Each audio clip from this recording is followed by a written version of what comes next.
नमस्कार दर्शकों, YouTube के मेरे चैनल में आप सबका स्वागत है।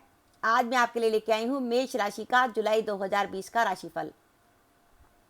मैं आपको स्पष्ट कर दूं, मेरा राशिफल आपकी चंद्र राशि पर आधारित है। अगर आपकी जन्म कुंडली में जहाँ चंद्रमा लिखा है वहाँ पर 1 नंबर का अंक लिखा हुआ है तो आपकी मेष राशि बनती है। जैसे आपके सम्मुख मेष राशि की कुंडली है कि इसमें देखिए कि 1 नंबर की राशि में चंद्रमा लिखा है। इसी प्रकार अगर आपकी जन्म कुंडली में भी जहाँ चंद्रमा लिखा है वहाँ पर 1 नंबर का अंक लिखा हुआ है तो आपकी चंद्र राशि जो है मेष बनती है। आप इस वीडियो को देखकर लाभ उठा सकते हैं। सबसे पहले हम मेष राशि में ग्रह गोचर देखें तो देवगुरु बृहस्पति आपके भाग्य भाव में विराजमान है, धनु राशि में वक्री अवस्था में। उनके संग केतु हैं। दशम भाव में शनि है मकर राशि में वक्री अवस्था में। द्वादश भाव में मंगल है मीन राशि के। धन भाव में शुक्र हैं वृषभ राशि के। और तीसरे भाव में बुध हैं मिथुन राशि के, उनके संग सूर्य हैं और राहु हैं। बुध सूर्य जो है वो मिथुन राशि में रहेंगे 14 जुलाई तक, और 14 जुलाई के बाद सूर्य मिथुन राशि से निकलकर कर्क राशि में प्रवेश कर लेंगे। तो ये तो है ग्रह गोचर मेष राशि के जातकों का। मेष राशि के जातकों के लिए जुलाई के माह में क्या अहम है, जुलाई के माह में उन्हें क्या मिलने वाला है। तो जुलाई का महीना मेष राशि के जातकों के लिए बहुत महत्वपूर्ण है, क्योंकि 29 मार्च को देवगुरु बृहस्पति जो कि मेष राशि के भाग्येश बनते हैं, भाग्येश गुरु जो है अपनी नीच राशि मकर में चले गए आपके दशम स्थान पर। भाग्येश का नीच का होने का अर्थ है कि आपको भाग्य का साथ नहीं मिलेगा, यानी आप मेहनत करेंगे पर जो रिजल्ट आप चाहते थे वो रिजल्ट नहीं मिलेगा। इसलिए मेष राशि के जातकों के साथ 29 मार्च के बाद बार बार ये घटनाएं घट रही थी कि वो काम कर रहे थे, मेहनत कर रहे थे, लेकिन काम स्टार्ट भी होता था, तेजी से काम शुरू होता था, पर बाद में वो काम रुक जाता था, वहाँ तक नहीं पहुँचता था जहाँ तक वो चाहते थे, क्योंकि भाग्य का उनको पूरा साथ नहीं था, इसलिए मेहनत का फल नहीं मिल रहा था। लेकिन अब देवगुरु बृहस्पति अपने भाग्य भाव में अपनी स्वराशि में विद्यमान है। अब आपको मिलेगा भाग्य का सूरा साथ, भाग्य की वृद्धि होगी। और भाग्येश गुरु की शुभ दृष्टि, गुरु की दृष्टि को अमृत माना गया है, वो अमृत दृष्टि पड़ेगी आपके लगन पर। 1 2 3 4 5 लगन पर अगर गुरु की दृष्टि पड़ती है तो हेल्थ अच्छी होती है, आपकी सोच पॉजिटिव होती है, आपका कॉन्फिडेंस बढ़ता है और आप जो भी निर्णय लेते हैं वो सही लेते हैं। और गुरु की दृष्टि आपके पंचम भाव पर भी पड़ेगी। 1 2 3 4 5 6 7 8 9 गुरु की दृष्टि पंचम भाव में पड़ने के कारण पंचम भाव से संबंधित भी आपको सब तरह के शुभ फल मिलेंगे। तो इस प्रकार भाग्येश गुरु की लगन व पंचम में जो दृष्टि है वो जीवन में सुख सौभाग्य की वृद्धि करेगी, क्योंकि पंचम भाव से विचार करते हैं विद्या, बुद्धि, संतान, प्रेम संबंध और आपका धन। तो उन सभी मामलों में आपके लिए मेष राशि के लिए शुभ होगा और आपके लिए काम की परिस्थितियां पहले से बेहतर हो जाएंगी। रीजन क्या था कि पहले आपको भाग्य का साथ नहीं मिल रहा था, लेकिन अब आपको भाग्य का साथ मिलेगा तो आपको अपनी मेहनत का पूरा फल मिलेगा। और इसमें भी देखिए कि 14 जुलाई तक का समय विशेष रूप से लाभकारी है, क्योंकि 14 जुलाई तक जो सूर्य है वो मिथुन राशि में आपके तीसरे भाव में है। सूर्य क्या करते हैं, 3 6 10 और 11 का अच्छा फल देते हैं। तो सूर्य तीसरे भाव में जो गोचर कर रहे हैं 14 जुलाई तक, तो ये आपको काम में विशेष रूप से सफलता दिलाएंगे। जैसे आपका कोई इंटरव्यू हो या आपके ऑफिस में आपकी कोई प्रमोशन वगैरह की बात हो।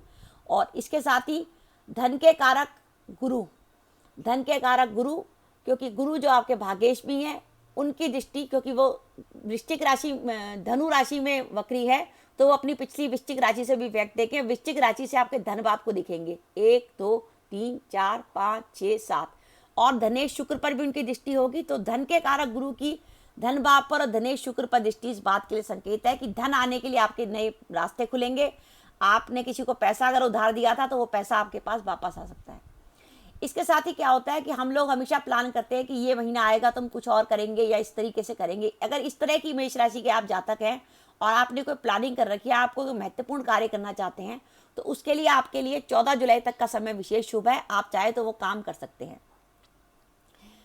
पंचम भाव पर संतान के कारक गुरु की दृष्टि है, इसलिए अगर आपको संतान को लेकर कोई टेंशन थी, कोई प्रॉब्लम थी, संतान को लेकर आप कोई किसी कारण चिंतित थे, तो आपकी संतान की बाधा दूर होगी। आपकी संतान दूर थी तो आपकी संतान आपके पास आ जाएगी, आपको संतान से संबंधित शुभ सूचना मिलेगी। साथ ही जो माता पिता, जो विवाहित दंपत्ति हैं, नवविवाहित दंपत्ति, अगर आप वो संतान के लिए प्लान करना चाहते थे तो गुरु की दृष्टि पंचम में होने के कारण संतान प्लान कर सकते हैं। पंचम भाव पर और पंचमेश सूर्य पर गुरु की दृष्टि है, इसलिए प्रेम संबंधों के लिए समय बहुत उत्तम है। और प्रेम के कारक शुक्र पर भी गुरु की दृष्टि है, आपस में सामंजस्य बढ़ेगा, कोई प्रकार की गलतफहमी थी वो दूर होगी। विद्यार्थी वर्ग के लिए समय काफ़ी इंपॉर्टेंट है कि कुछ विद्यार्थी ऐसे हैं जिनकी बोर्ड की परीक्षाएं शुरू हो गई हैं, इसलिए आप लग के पढ़ाई कीजिए। गुरु की पंचम भाव पर दृष्टि और लगन पर दृष्टि आपको आपकी पढ़ाई में बहुत मदद करेगी।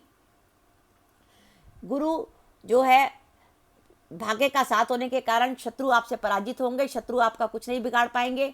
और कुटुंब के भाव पर शुक्र जैसा शुभ ग्रह बैठा है, इसलिए कुटुंब में बहुत सुख शांति रहेगी, आपस में प्यार मोहब्बत बढ़ेगा और किसी प्रकार का मांगलिक कार्य भी हो सकता है। लेकिन इसके साथ साथ कुछ सावधानी में कहूँगी, क्योंकि धन आने की संभावना तो आपके पास बन रही है, लेकिन उसके साथ साथ खर्चे भी रहेंगे। उसका रीजन क्या है कि 12वें घर में मंगल है।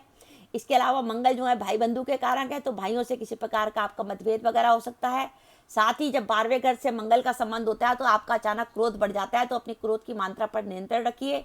और अगर आपकी आंखों में कोई प्रॉब्लम है तो आंखों का विशेष रूप से ध्यान रखें, क्योंकि दूसरे भाव में भी आंख के कारक शुक्र विद्यमान है और 12वें घर में भी मंगल विद्यमान है। तो इसलिए आंखों का इस्तेमाल सोच विचार के करिए। बार बार लगातार अगर आप मोबाइल या कंप्यूटर देखते हैं तो बार बार अपनी आंखों को सादे पानी से धोइए, अपने ब्लड प्रेशर का ध्यान रखिए। और एक बात और, मेष राशि के जातक क्योंकि चर राशि है, बहुत तेजी से निर्णय लेते हैं, क्योंकि इनका स्वामी होता है मंगल, जो बहुत तेजी से उत्साह व जोश पड़ता है। इसलिए आप इस माह आप कोई भी निर्णय बड़ी तेजी से मत लीजिए, जल्दबाजी में कोई भी निर्णय मत लीजिए जैसे आपकी प्रवृत्ति है। इसका रीजन क्या है कि आपके लिए काम की परिस्थितियां शुभ होने के बावजूद भी देखिए दशम भाव में शनि विराजमान है। शनि कहने को तो अपनी स्वराशि में, लेकिन शनि आपके बाधा स्थान के स्वामी है, क्योंकि मेष लगन में एकादश भाव जो है बाधा स्थान होता है। हर प्रकार के लगन में अलग अलग स्थान बाधा स्थान होते हैं।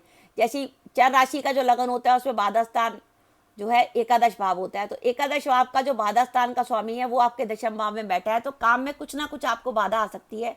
इसलिए जो भी डिसीजन लें सोच विचार करें, अच्छी तरह समझ कर लें, जल्दबाजी में कोई डिसीजन ना लें, तो आप इस अच्छे समय का बहुत अधिक फायदा उठा सकते हैं।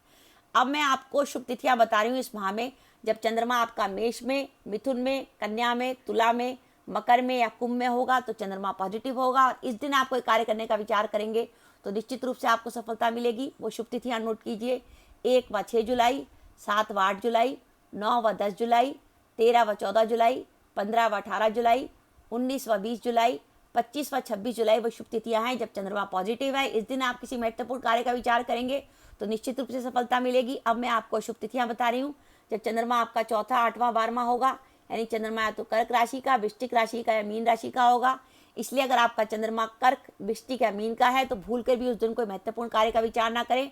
वो शुभ तिथियां नोट कीजिए: 2 व 3 जुलाई, 11 व 12 जुलाई, 21 व 22 जुलाई, 29 व 30 जुलाई वह शुभ तिथियां हैं जिस दिन आपको कोई महत्वपूर्ण कार्य नहीं करना।